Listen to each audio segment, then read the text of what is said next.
7 человек, это те, кто читают меня в Фейсбуке, знают, я писал об этом.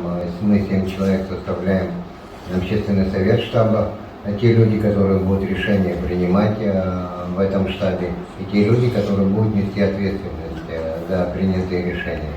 И касательно видения самой ситуации, видения этого закона, я повторю, мне кажется, что я ярким очень описал суть этого закона Батал Джогу в своем видеообращении. Я повторю, просто напомню его слова.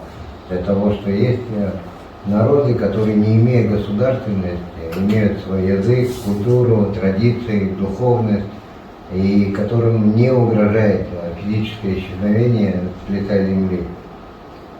В нашем случае, в случае нас, абхазов, мы создавали государство для того, чтобы сохранить свой этнос, сохранить свой народ, сохранить свою культуру, свой язык, свои традиции.